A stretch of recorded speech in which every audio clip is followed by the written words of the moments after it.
Hello guys, आप लोग का स्वागत है आपके अपने यूट्यूब चैनल इनविंसिबल मैथमेटिक्स में। आज हम लोग समानुपात के विषय में जानने वाले हैं कि समानुपात होता क्या है, ये कितने प्रकार के होते हैं, क्या क्या है, इसका कॉन्सेप्ट जो है वो क्लियर करना है हम लोग को।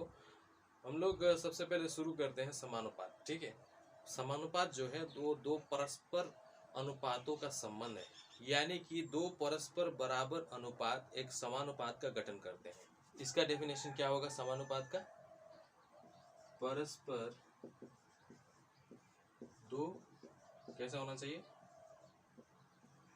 बराबर अनुपात एक समानुपात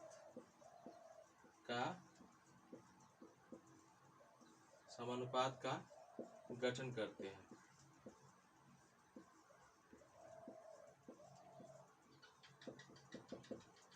तो दोस्तों, हम लोगों ने पिछले अध्याय में देखा था कि जस्ता और तांबा मिलकर एक प्रकार का पीतल तैयार किया जाता है। पीतल को बनाने के लिए जस्ता और तांबा को एक अनुपात में मिलाया जाता है और उसके बाद एक पीतल तैयार किया जाता है। इसीलिए अनुपात का यूज ऐसे चीज़ों में होती है, क्योंकि बहुत सारी चीज़ें हैं, बहुत सारी चीज़ों को मिलाकर, जैसे कि असम और दार्जिलिंग चाय को मिलाकर विशेष प्रकार की चाय बनाई जाती है। बहुत सारी चीज़ों का मिक्सचर बना के हम लोग बहुत नए प्रोडक्ट बनाते हैं अपनी लाइफ में, अपनी डेली लाइफ में या फिर इंडस्ट्री में ऐसे होते हैं। इसी कारण से अनुपात का यूज़ किया जाता है। लेकिन समानुपात जो है, हम लोग ने देखा कि परस्पर दो बराबर अनुपात एक समानुपात का गठन करते हैं। हम लोग जानते हैं अनुपात का जो साइन है वो ऐसा रहता है, चिन्ह जो है अनुपात का वो ऐसा है, लेकिन समानुपात का जो साइन है वो ऐसा है, चार है। ठीक है, चार गो है और अनुपात के लिए दो गो ऐसा यूज करते हैं। अब हम लोग एग्जाम्पल से समझेंगे समानुपात को। ठीक है, मान लो एक आलू जो है मार्केट में, पोटैटो, वो 20 रुपये प्रति किलोग्राम की दर से बिकता है। कितने रुपए की दर से? 20 रुपए की दर से बिकता है। 1 किलो का 20 रुपया। ठीक है, अब क्या किया, एक का नाम है अमल और दूसरा है विष्णु। ये दो आदमी क्या करता है,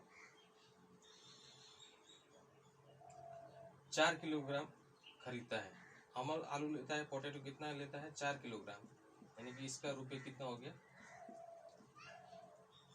80 रुपये। ठीक है, 1 केजी का है 20 रुपये, तो ये 4 केजी जब अमल आलू यानी कि पोटैटो लेगा तो उसको कितना रुपये पड़ेगा? 80 रुपये। और विष्णु कितना लेता है? 5 किलोग्राम, 5 10 100, तो 100 रुपये। मतलब इसको अमल 5 केजी आलू खरीदेगा तो 100 रुपये देना पड़ेगा, अमल 4 किलोग्राम आलू खरीदेगा तो 80 रुपये देना पड़ेगा। ठीक है, तो अब क्या है, अनुपात को देखते हैं। आलू के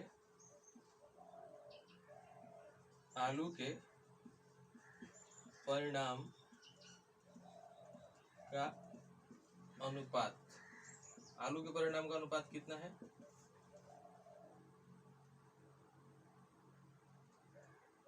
कितना केजी? 4 केजी खरीदता है। और दूसरा जो है अमल एवं विष्णु जो होता है आलू का टोटल मूल्य, आलू का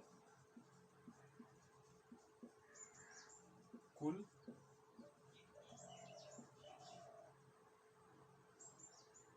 मूल्य का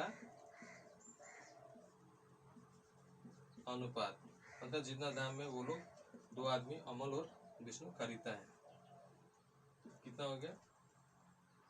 आलू के परिणाम का अनुपात कितना है? एक 4 केजी खरीदता है, दूसरा 5 केजी खरीदता है। ठीक है, इसलिए हम लोग 4:5 लिख दिए। अब यहाँ पे देखेंगे कि आलू का कुल मूल्य का अनुपात कितना होगा। आलू के कुल मूल्य का 80 रुपये 100। ठीक है, अब यहाँ पर हम लोग को दो अनुपात देखने को मिला, ये अनुपात और ये अनुपात। ठीक है, क्या ये दो अनुपात बराबर है? ये अनुपात दोनों बराबर है। कैसे? हम लोग जानते हैं अनुपात जो रहता है, जैसे कि 3:5 है, तो इसको हम लोग 3/5 लिख सकते हैं। ठीक है, उसी प्रकार से इसको 80 और 100 है, ये जो है हम लोग 100 को ऊपर और 80 को नीचे, तो 4 के टेबल से कट रहा है। 4 दूना 8, 4 0, 4 दूना 8, 4 5 20, अब 25 और 20 है, तो यहाँ 5 5 25, 5 चौके 20, लास्ट में 5/4 इतना ही आ रहा है, इतने आ रहा है कि नहीं, 5:4 यानी कि 5:4 इतना ही आ रहा है, तो 5:4 ही आ रहा है, या फिर 4:5 लिख सकते हैं, जैसा हम लोग एग्जाम्पल में दिया है 4:5, यानी कि ये और ये दोनों बराबर है, इसीलिए 4:5 समानुपात का साइन देगा, हम लोग लिख सकते हैं 80:100, ठीक है, ये समानुपात, इसीलिए 4:5 बराबर होगा 80:100, इसी को कहते हैं समानुपात। तो समानुपात का कॉन्सेप्ट क्लियर हुआ आप सभी को? कुछ डाउट है तो नीचे कमेंट कर सकते हैं, मुझे क्वेश्चन कर सकते हैं, ठीक है, मैं आपके हर सवाल का जवाब देने का हर संभव प्रयास करूंगा। और दोस्तों और एक चीज़ बता देना चाहूँगा जो ज़रूरी है, जैसे कि इसको 100/80 करके हम लोग ने काटा काटी करके इतना निकाला, 5/4 निकाला, तो इसका मतलब इसको हमने क्या में कन्वर्ट किया, 100 यानी कि 80:100 को हमने किस रूप में बदला, ये इसको लघुत्तम आकार, लघुत्तम रूप कह सकते हैं, ठीक है। तो आप लोगों को क्वेश्चन में ऐसा दिया रहेगा, बड़ा अनुपात दिया रहेगा, उसको लघुत्तम रूप में बदलो, ऐसा बोल के प्रश्न आता है, तो हम लोग उसको क्या करना है, कौन सा टेबल में दोनों आ रहा है, दोनों कट रहा है, कौन सा टेबल 4 का टेबल, 5 का टेबल, 7 का टेबल, कौन सा टेबल में कट रहा है दोनों, वो देखना है, ठीक है। इसको मिटा देते हैं। तो दोस्तों अब हम लोग जानेंगे समानुपात के प्रकार, ठीक है, कितने प्रकार के होते हैं। मान लो ABCD, ये क्या है, 4 अशून्य राशियां हैं, ठीक है, 4 अशून्य राशियां हैं, इनमें से अब हम लोग को क्या करना है, सबसे पहले अनुपात जो है वो व्युत्क्रमानुपात है। कौन सा अनुपात है, व्युत्क्रमानुपात, जैसे कि आप देख सकते हैं A:B समानुपात C:D है, तो व्युत्क्रमानुपात में क्या होगा, B:A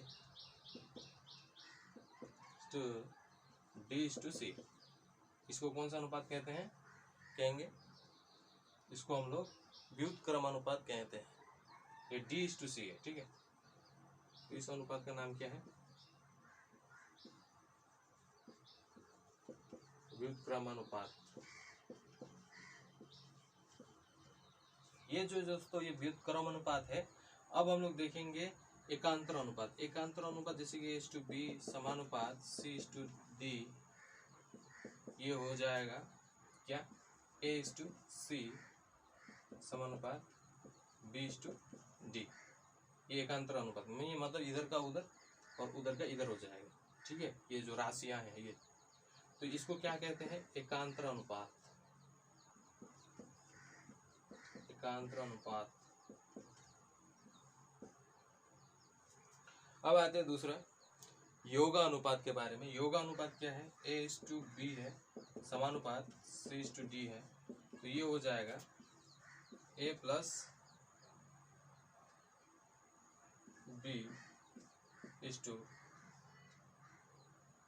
B:B, और ये समानुपात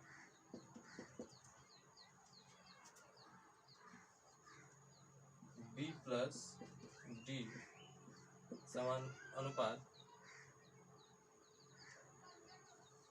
D, ये हो जाएगा, इसको कहते हैं योगानुपात, इसको क्या कहते हैं, योगानुपात, ठीक है, इतना क्लियर हुआ। इसमें ये जो है इसी को जोड़ दिया, A + B अनुपात B समानुपात B + सॉरी ये B जो नहीं C है, ठीक है, C + D और ये D, ठीक है, इस प्रकार से हम लोगों को देखने को मिलता है। और आगे जानते हैं, इसको मिटा देते हैं। अब दोस्तों जानेंगे अंतरानुपात के बारे में। अंतरानुपात जैसे कि हम लोग को मालूम है A:B समानुपात C:D है, तो ये कैसा हो जाएगा अंतरानुपात में, A - B समानुपात C minus T is to D, ऐसा हो जाएगा। ये है अंतरानुपात, ठीक है, अंतरानुपात। अब आते हैं दूसरा, योग अंतरानुपात क्या होता है। जैसे कि ये हम लोग का जो शुरू से जो ये है, ठीक है, ये कैसे रूप में बदल जाएगा, ये ऐसे में बदल जाएगा, a plus b to a minus b समानुपात c plus d to c minus d. ये तो अंतरानुपात है, इसमें सिर्फ एक बार माइनस हुआ था। अब योग अंतरानुपात में ये प्लस भी दिखेगा आपको और माइनस भी दिखेगा, ठीक है। ये है योग अंतरानुपात। इतना क्लियर हो गया दोस्तों। तो अब बढ़ते हैं आगे, इसको मिटा दिया जाए।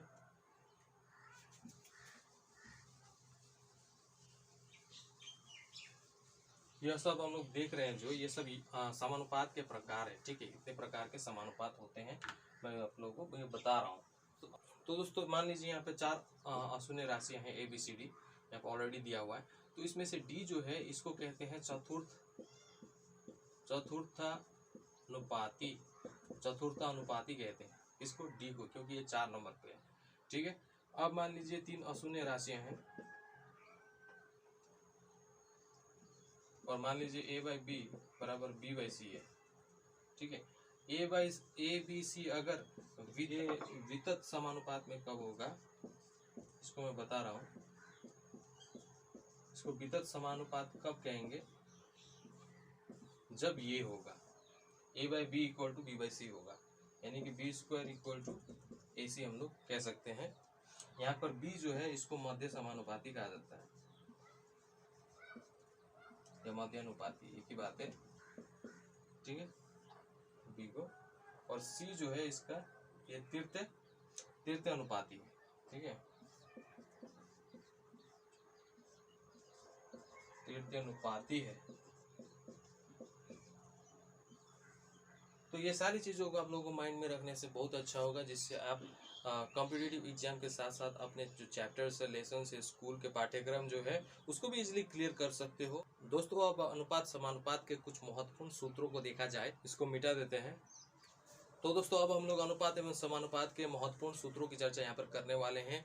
जो कॉम्पिटिटिव एग्जाम में आने वाले जो क्वेश्चंस होते हैं उसको सॉल्व करने के लिए सूत्र बहुत ही लाभदायक, बहुत ही जरूरी होती है, बहुत ही हेल्पफुल होती है।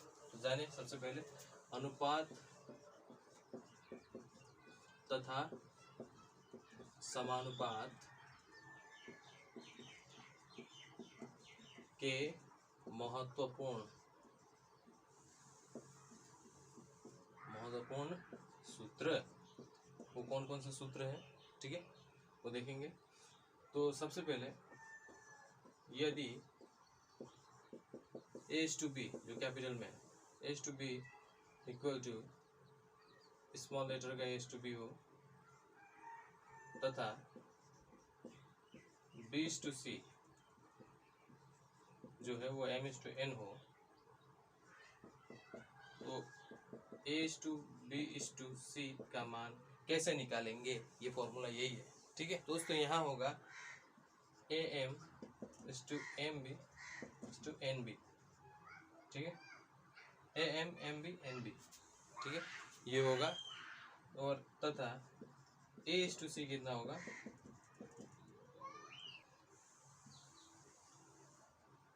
am/bn, ऐसा होगा। मतलब यदि a/b इक्वल टू इतना दिया हुआ है, b/c इतना दिया हुआ है, तो a/b/c का मान ऐसे करके निकाल सकते हैं, एक फॉर्मूला है। तो दोस्तों यहाँ पर दूसरा फॉर्मूला है, यदि a/b equal to a/b c/d हो, c/d सॉरी b/c हो, c/d और c/d हो d/a, ठीक है। नहीं ईच टू एफ, ठीक है, क्योंकि ये अलग रहेगा, ये जो पोर्शन है ये अलग अलग रहेगा, ठीक है। H to B equal to इतना हो और B to C equal to इतना हो, C to D equal to इतना हो, तो हम लोग को मान निकालना पड़ सकता है कभी क्वेश्चन में H to B to C to D का मान कितना होगा, ठीक है। तो दोस्तों इसका फॉर्मूला होगा A C is to B C is to B D is to B D F, ठीक है। ये फॉर्मूला आप लोगों को याद रखनी है, इसको कॉपी में अपने कॉपी में डायरी में अच्छे से राइट डाउन कर लीजिए ताकि आपको फ्यूचर में ये काम आए। तो दोस्तों ये हो गया, अब इसको मिटा देते हैं। अब हम दूसरे पोर्शन पर आते हैं कि कोई एक संख्या है उसको अनुपात में बांटेंगे तो पहला भाग और दूसरा भाग क्या होगा। दोस्तों हम लोग जानते हैं अनुपात में दो भाग होते हैं, जैसे 5:3 है, इसमें पहला भाग है दूसरा भाग है। उसी प्रकार से मान लीजिए एक संख्या है x को a:b के अनुपात में बांटा गया तो पहला भाग क्या होगा और दूसरा भाग क्या होगा वो निकालना है, फॉर्मूला है, ठीक है। तो पहला भाग निकालने का फॉर्मूला क्या है, पहला भाग अनुपात में, जैसे ये पहला भाग है दूसरा भाग, उसी प्रकार से पहला भाग निकालने का फॉर्मूला जो है वो a/a+b इंटू एक्स क्या है, एक्स एक संख्या दिया हुआ रहता है आपको कि एक्स को ये अनुपात में बांटा गया है। तो दूसरा भाग अगर निकालना है तो हम लोग को निकालना पड़ेगा b/a+b इंटू एक्स, ठीक है। दूसरा भाग भी निकल जाएगा, तो पहला भाग और दूसरा भाग ऐसे करके हम लोग निकाल सकते हैं। तो दोस्तों इतना फॉर्मूला काफ़ी है। फिलहाल हम लोग को जो भी चीज़ करनी है, अनुपात और समानुपात से रिलेटेड जो भी क्वेश्चन को हम लोग को सॉल्व करना है, इतना फॉर्मूला आप अपने माइंड में बैठा लीजिए, अपने दिमाग में छाप लीजिए पूरी तरह। उसके बाद हम लोग आगे बढ़ते हैं, क्वेश्चन आंसर को करेंगे। क्वेश्चन जितना भी कॉम्पिटिटिव एग्जाम में आया हुआ क्वेश्चन हो या बुक का क्वेश्चन हो, उसको सॉल्व करेंगे अगले वीडियो में। तब तक के लिए goodbye and take care. Thank you दोस्तों।